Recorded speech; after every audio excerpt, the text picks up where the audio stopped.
think I came up with the title for this video. Eating Greek yogurt with a pocket knife in my homemade boat next to a beaver bog.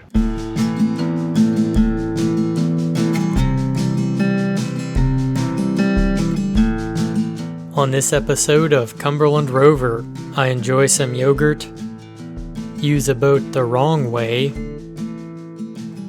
and inadvertently retrace my steps from a very long time ago, back in the yellow kayak days.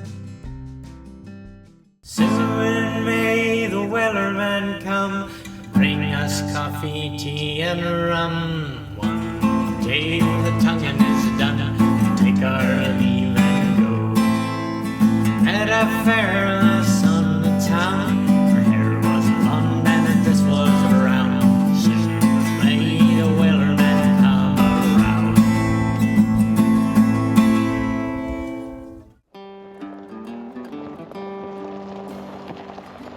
I am way out here in the boonies in western Kentucky, crawling down a narrow gravel road, hoping that I don't meet another vehicle, because there are some tight spots out here, and if I do meet another truck, one of us is probably gonna have to try and back up. Got my 12-foot home-built Pirogue loaded up in the bed, almost scraped it on the road, crossing kind of a deep ditch. I did scrape the trailer hitch, but luckily didn't scrape the tail end of the Pirogue hanging out of the bed.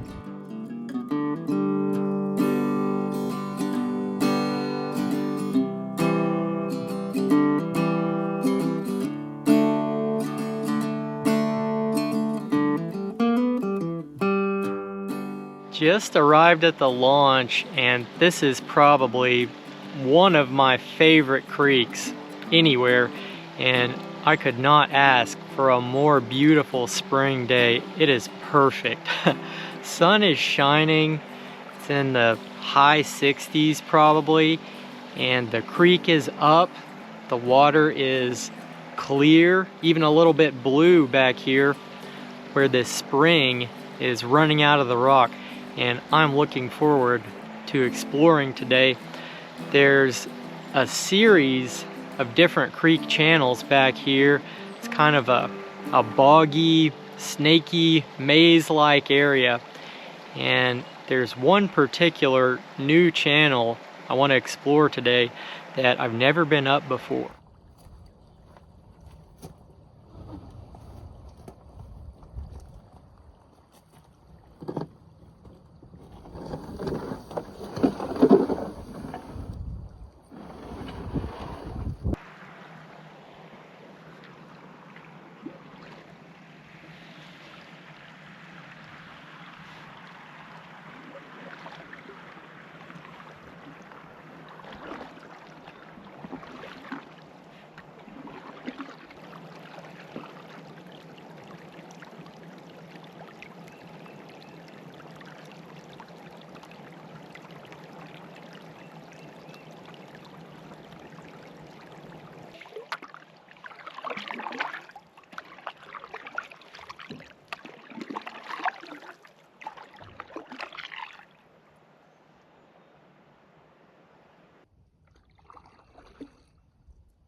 I built this Pirogue with out-of-the-way small waters just like this in mind. It's hard to beat the practicality of the flat-bottom Cajun canoe for accessing remote shallow creeks, sloughs, and swamps. After all, that's just the kind of environment they were originally built for.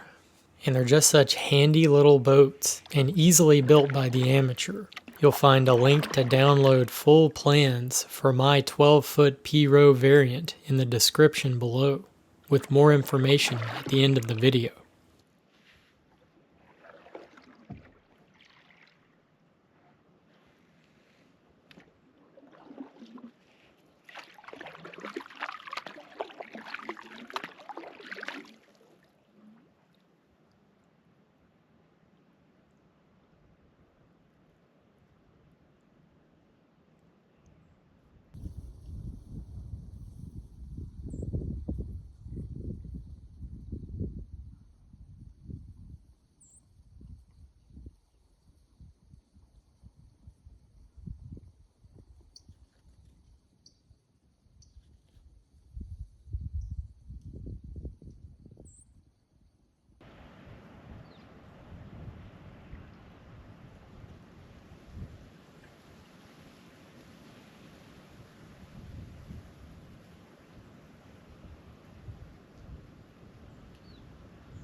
just got into the mouth of the new fork, and already I'm noticing a lot of beaver activity back here.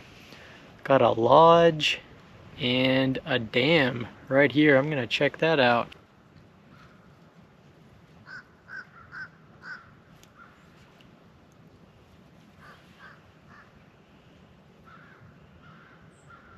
Got a little dam right here, and somehow I don't think this one is TVA managed.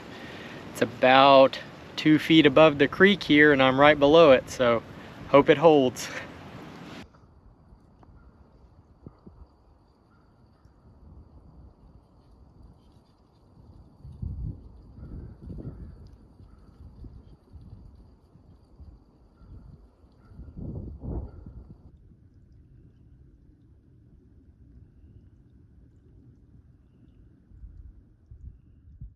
This beaver bog actually looks really familiar. In fact, I think I have been as far as this little dam a very long time ago. Like when I first got into little boats. That was way back in the yellow kayak days. And I was most likely drinking an IPA and eating a Snickers bar when I was here. And it's lunchtime now. I guess a beaver bog is as good a place to eat my lunch as any, but now I'm on a health kick, so I don't have an IPA and a Snickers bar. Greek yogurt, but I forgot the spoon. Guess I'll use my knife like a true woodsman. And prosciutto and mozzarella, I think. Blueberries. And when you get on a health kick, you find out that you get to eat dark chocolate for some reason. So got like 3/4 of a bar of dark chocolate, and I'm gonna eat it all. Apparently that's healthy. Oh, and of course, fizzy water, also known as fuzzy water by some. I get the prosciutto in these little multi-packs from Aldi that also have pepperoni and salami with mozzarella. The prosciutto is kind of the last choice for me. Sometimes it's alright, but I don't know, sometimes prosciutto just tastes a little bit like dog food for some reason. I don't know why that is. And no, I have not tasted dog food recently. I've been known, or I was known when I was about 3 years old, to eat dog treats that were were shaped like a bone, but it's been many years. But you know, the smell of dog food is of dry food, of kibble, to me, is kind of what prosciutto tastes like sometimes. This is not bad though. This must have been a good batch. I put some maple syrup on it, and that's about it. I could put the blueberries on there, but I'm just not in the mood for that.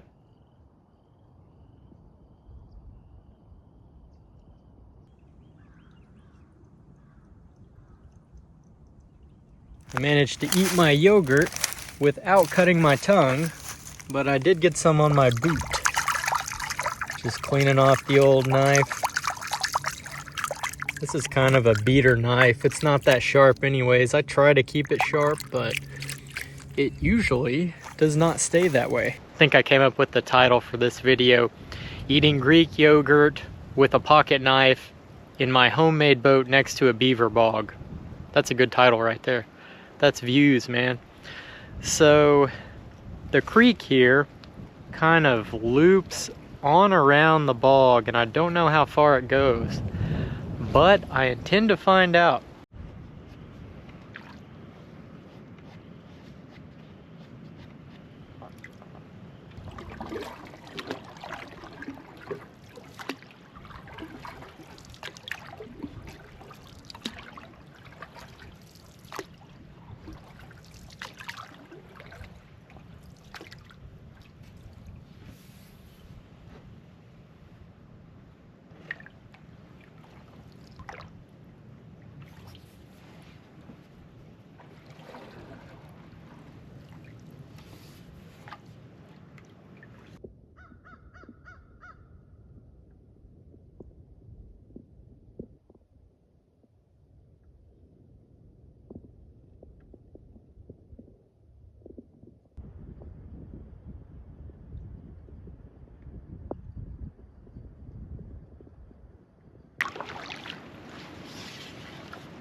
Got a big tree down up ahead, but I think I can get around this one.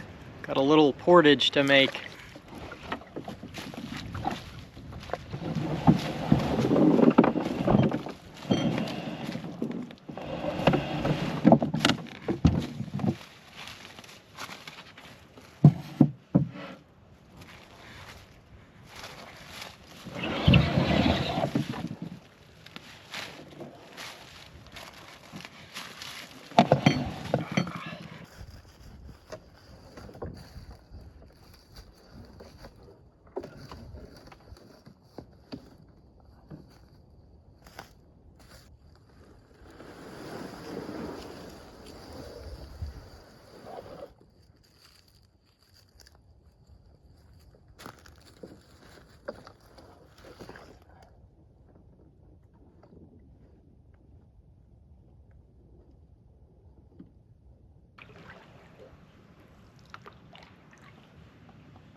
It is for sure narrowing out. And I'm getting back into the hills here, it looks like.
When going upstream, there always comes a point where the boat can't go any further, but that's what feet are for.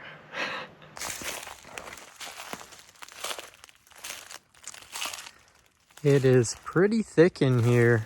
Thick with river cane and thorns.